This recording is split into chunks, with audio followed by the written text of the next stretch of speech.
આની એક હાલ અહીંયા સુધીની જર્નીમાં તમે કયા કયા પ્રકારના મેજર હર્ડલ્સ ફેસ કર્યા છે? હર્ડલ્સ તો બહુ હતા. સૌથી પહેલું હર્ડલ તો આટલું મોટું ભારત છે, કયા રાજ્યમાં શરૂઆત કરવી. હા. એના પછી શરૂઆત કર્યા પછી તમારે યુનિવર્સિટી જોડે પાર્ટનરશિપ કરવાની છે. તો આમાં બહુ બધા એલિમેન્ટ છે જે પરફેક્ટ જાય ત્યારે જઈને આ સક્સેસફુલ થઈ શકે.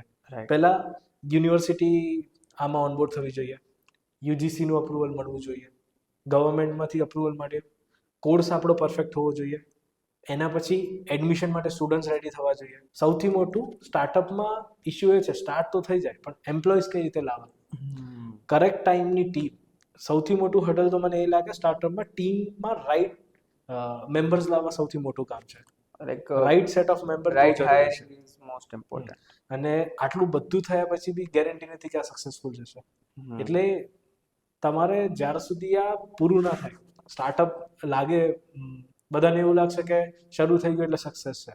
મારા હિસાબે તો ચાલુ થઈને જ્યાર સુધી 4 વર્ષ પછી રિઝલ્ટ આવે ત્યાર સુધી સક્સેસ. રિઝલ્ટ પ્રોપર ના મળે ત્યાં સુધી તો આપને ખુદને પણ એ ફીલ ના થાય કે આ સક્સેસ છે કે નહીં. અને હર્ડલ્સ તો આઈ થિંક સવારથી સાંજ સુધી હોય છે.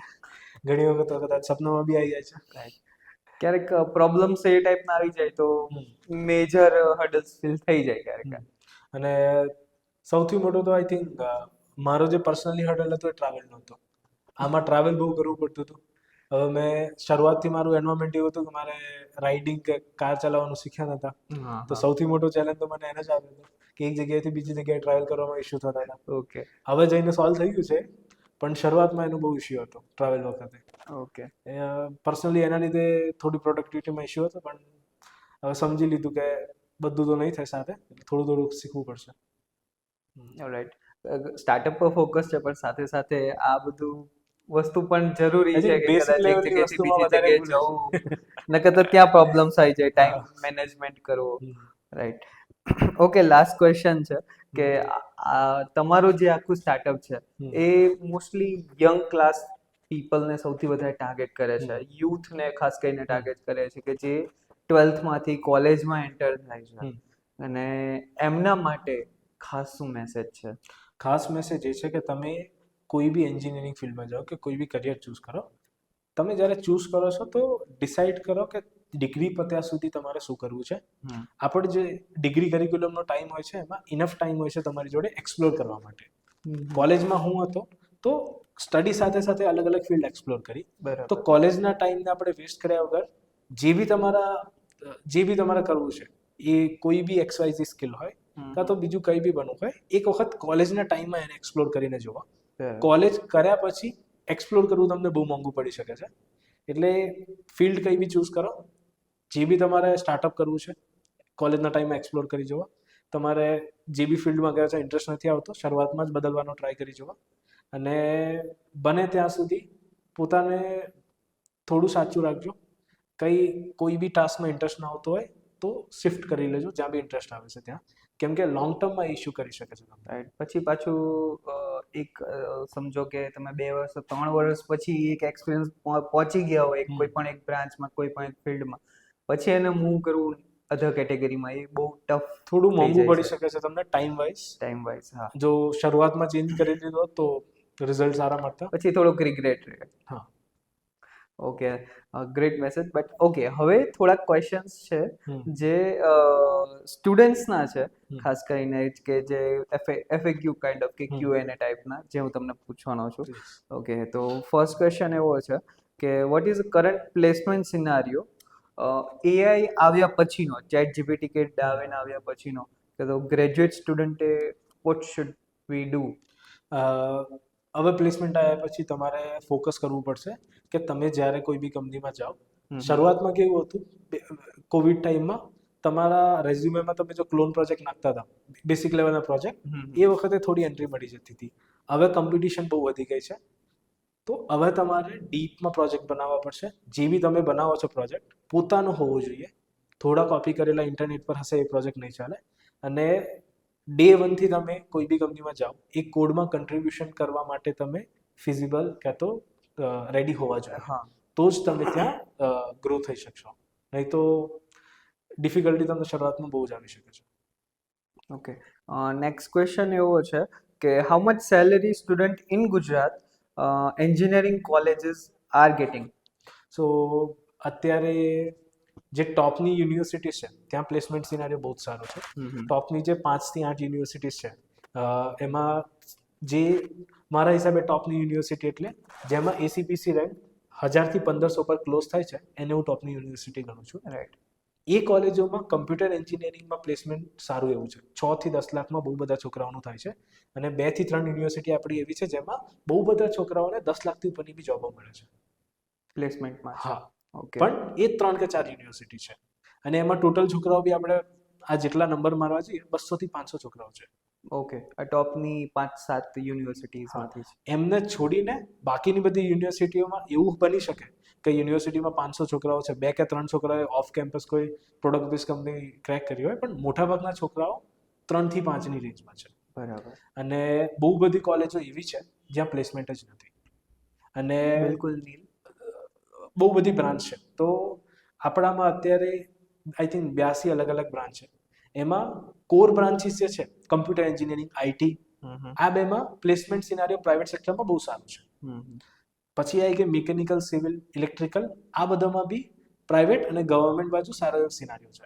પણ ઘણી બ્રાન્ચ એવી છે એરોનોટિકલ, એના પછી મેકાટ્રોનિક્સ, ફૂડ, આ બધીમાં બ્રાન્ચમાં સીટ છે પણ ત્યાં પ્લેસમેન્ટ ક્લોઝ ટુ નીલ છે. કાં તો પછી ત્યાં માર્કેટિંગ સેલ્સમાં જોબ મળે છે, કાં તો પછી એમને મિકેનિકલની કે બીજી કોઈ બ્રાન્ચની જોબ્સ મળે છે. બહુ બધી બ્રાન્ચ એવી છે જેમાં એડમિશન તો મળી જાય છે પણ જોબ નથી.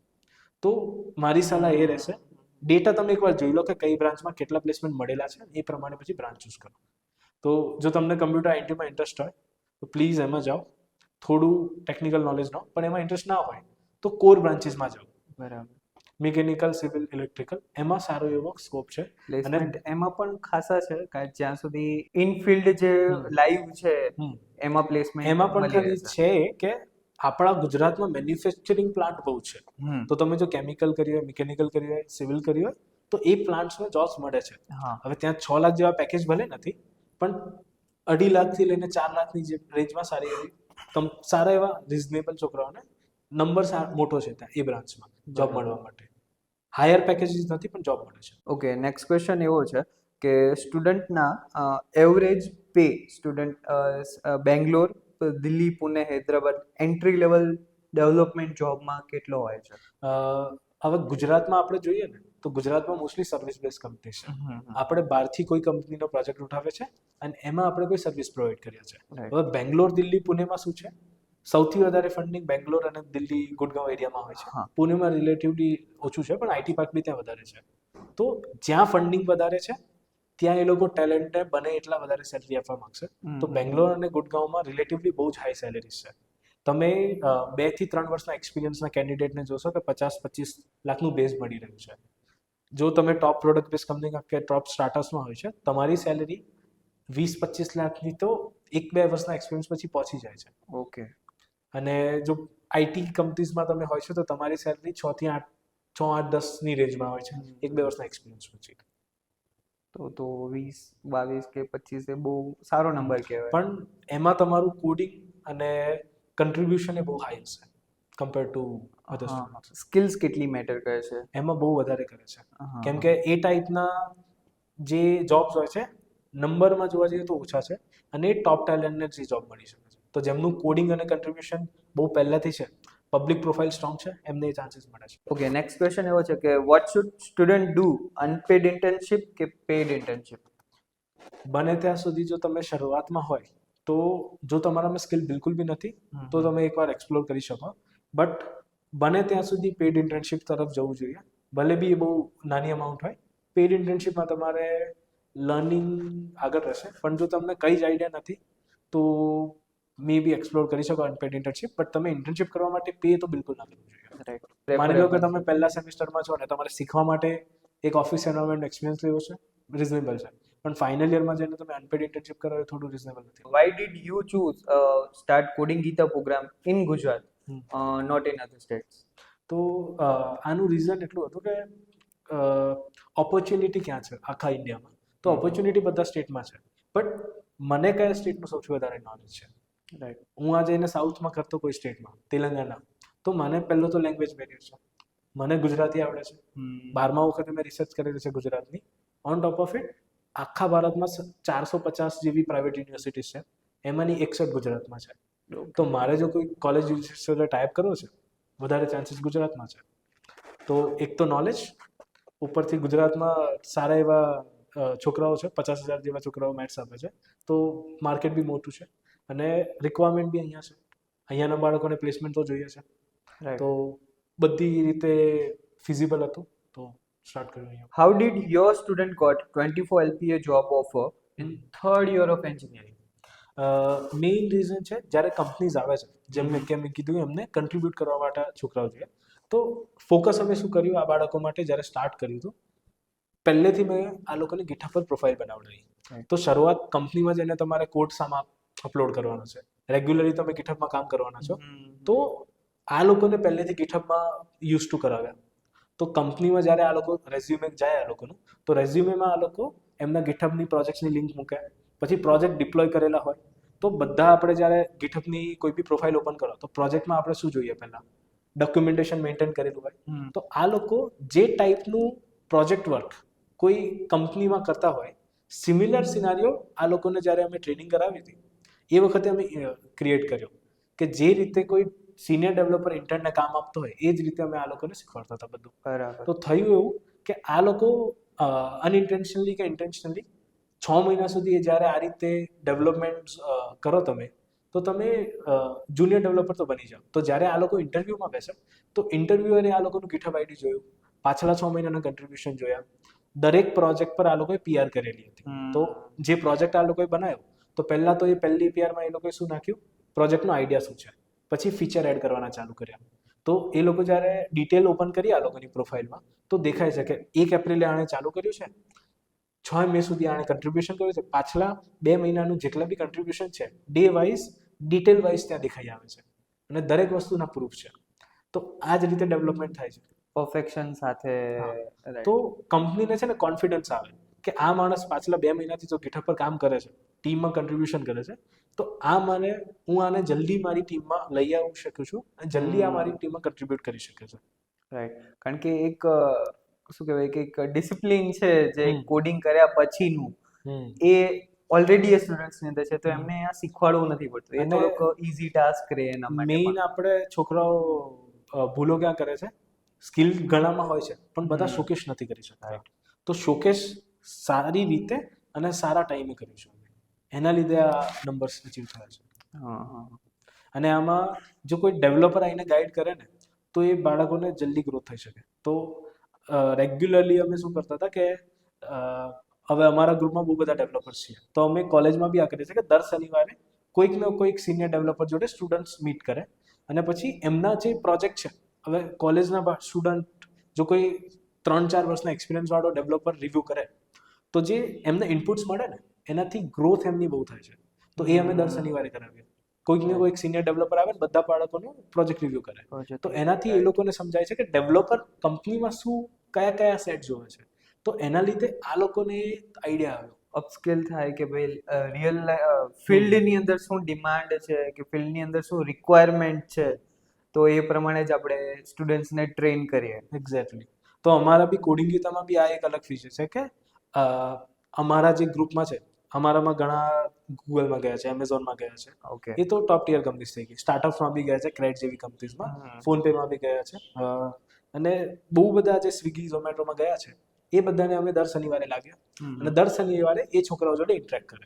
હવે આ ઇન્ટરેક્શનમાં માની લો કે અમે રિએક્ટ શીખીએ છીએ, જે અમારા ગ્રુપમાં સ્વિગીમાં માની લો કોઈ રિએક્ટ પર કામ કરે છે, એને અમે લાવીશું, એ સ્ટુડન્ટ સાથે છે, ઇન્ટ્રોડક્શન ચાલુ થાય અને સ્ટુડન્ટને રિએક્ટના જે લગતા ક્વેશ્ચન છે કે રિયલ લાઈફમાં સ્વિગીમાં રિએક્ટ કઈ રીતે યુઝ કરી શકે છે, સ્કેલ પર રિએક્ટ કઈ રીતે કામ કરે, એ ડિસ્કશન સ્ટુડન્ટ સાથે થાય. તો આનાથી થાય શું, કન્ટિન્યુઅસલી થવાથી રિયલ ટાઈમમાં ડેવલપમેન્ટ કઈ રીતે થાય છે બાળકોને એનું જ્ઞાન મળે. આનાથી બાળકોનું એક અલગ ડાયમેન્શન ખુલે કે અચ્છા થિયરેટિકલ તો આવું છે, વેબસાઇટ મેં બનાવી, મારી વેબસાઇટ 100 લોકો જોવે છે પણ સ્વિગી 1 કરોડ લોકો જોવે છે, તો આ જ વેબસાઇટ 1 કરોડ લોકો કઈ રીતે જોઈ શકે. તો આનું જ્ઞાન એ લોકોને જ્યારે એકચ્યુઅલ એક્સપિરિયન્સના માણસો આવીને બોલે ત્યારે વધારે મળે. રાઈટ, કે ફિલ્ડ ઉપરથી જ કોઈ વ્યક્તિ આવે અને એમના બગ છે કે એમના પ્રોબ્લેમ્સ છે કે શું રિક્વાયરમેન્ટ બધું એક્સપ્લેન કરે તો સ્ટુડન્ટને રિયલ ટાઈમમાં જ ખ્યાલ આવી જાય કે ઓકે બહારની કંપનીમાં આ ટાઈપના પ્રોબ્લેમ્સ ચાલી રહ્યા છે, તો આપણે આપણા ક્રિએટિવ માઇન્ડથી કંઈક એ પ્રોબ્લેમના સોલ્યુશન્સ આપી શકીએ. અને એ રીતે ગ્રોથ થોડી જલ્દી થાય બાળક. What skills student should focus during engineering? Coding પોતાનો કોડ સ્ક્રેચથી લખતા શીખો, બીજાનો કોડ સમજતા શીખો, બીજાના કોડમાં ચેન્જીસ કરતા શીખો. એન્જિનિયરિંગ દરમિયાન તમારે કમ્પ્યુટર એન્જિનિયરિંગમાં બીજાનો કોડ લખતા, નવો કોડ તમારી રીતે એડ કરતા અને મોડિફાઈ કરતા શીખો. આના સિવાય કમ્યુનિકેશન પર વધારે ધ્યાન રાખો, કેમ કે સ્પેસિફિકલી આપણા ઘણા છોકરાઓ ગુજરાતી મીડિયમમાંથી આવ્યા છે અને ઇંગ્લિશનો ડર એક સેમિસ્ટરમાં ઘૂસી જાય છે, 4 વર્ષ સુધી નીકળતો નથી. તો એ ડર તમે પહેલા વર્ષમાં રાખો, બીજા વર્ષ સુધી લઈને નથી જાઓ.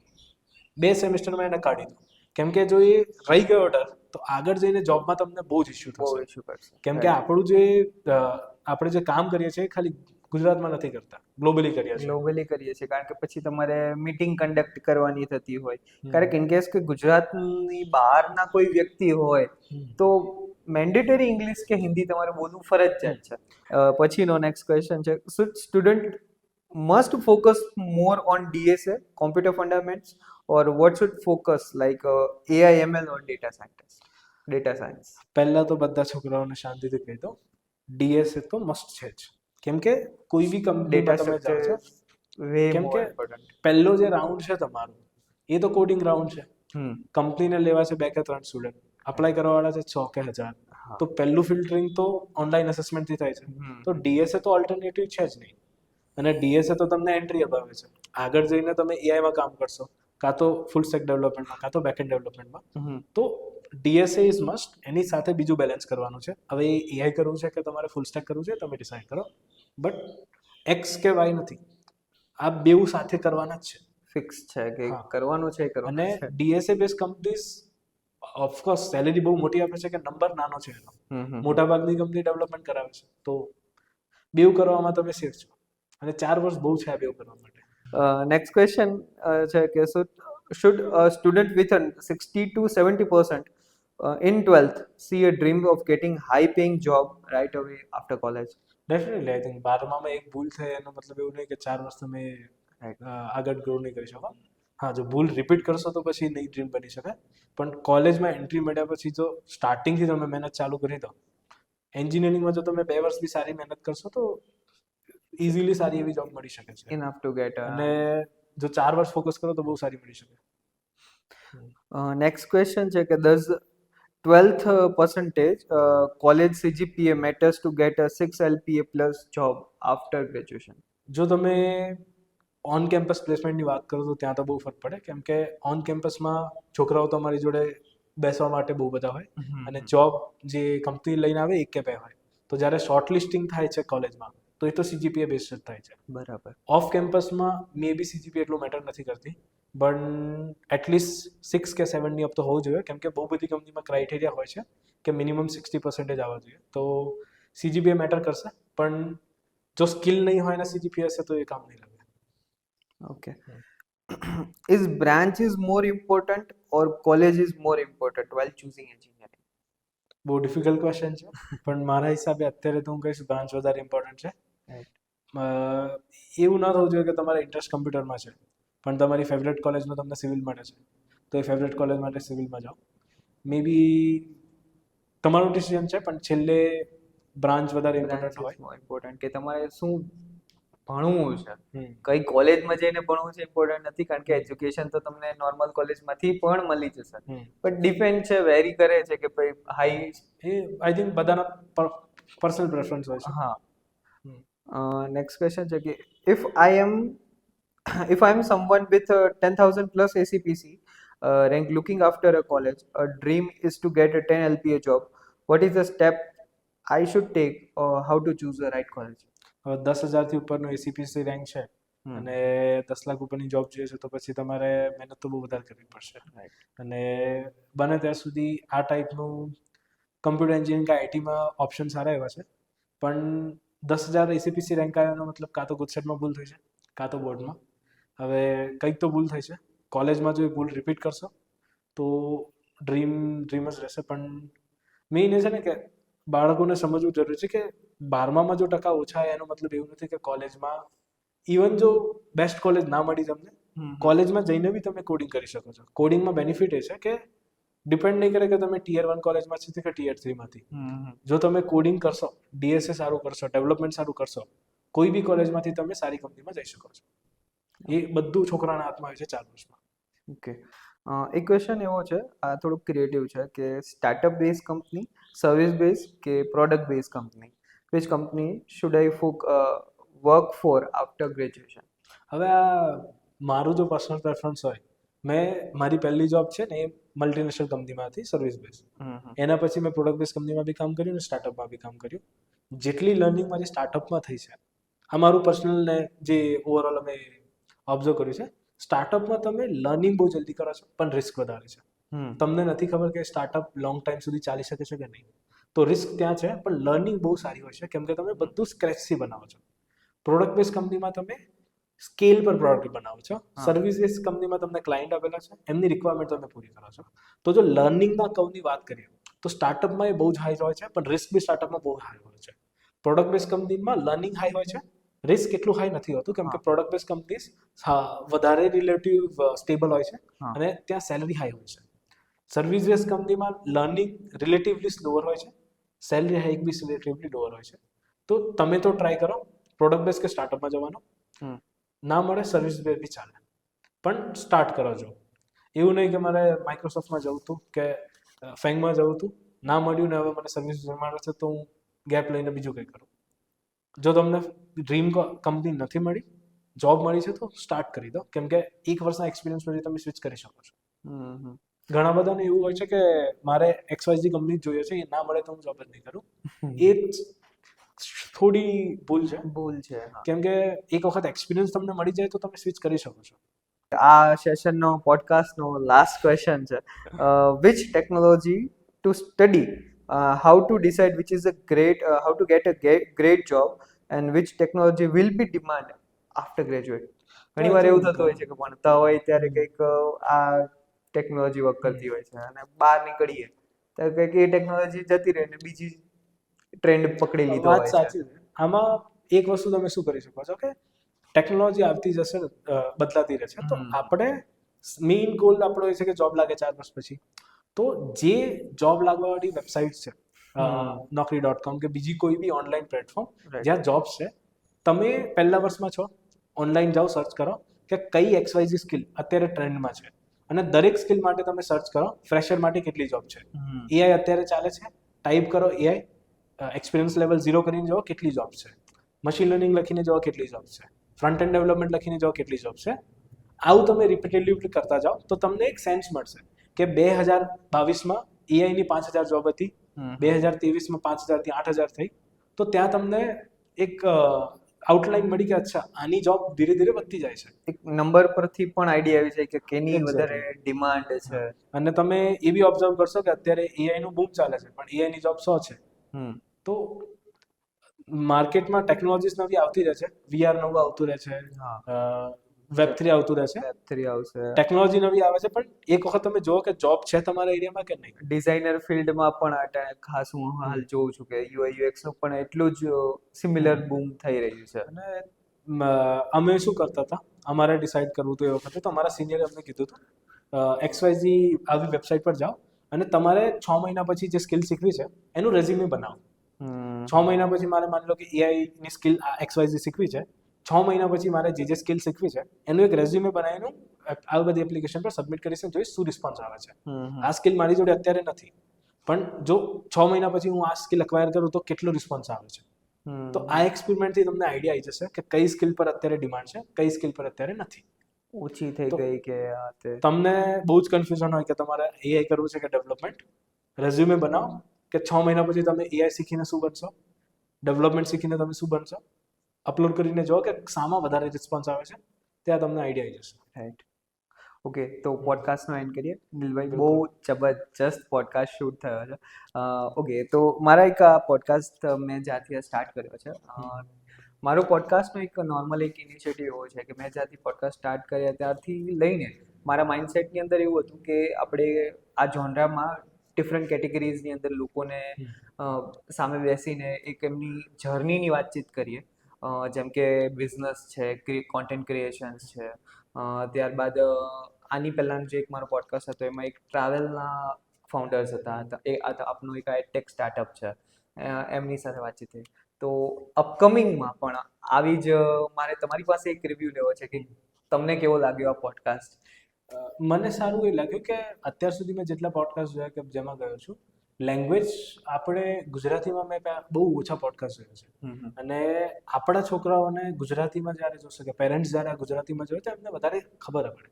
તો મારો એમ એ જ હતો કે વધારે ને વધારે લોકો મારે જણાવવું છે કે હવે આપણું જે અત્યારે જે ટાઈપની ડિમાન્ડ ચાલે છે ટેક ઇન્ડસ્ટ્રીમાં લોકોને વધારે ખબર પડે.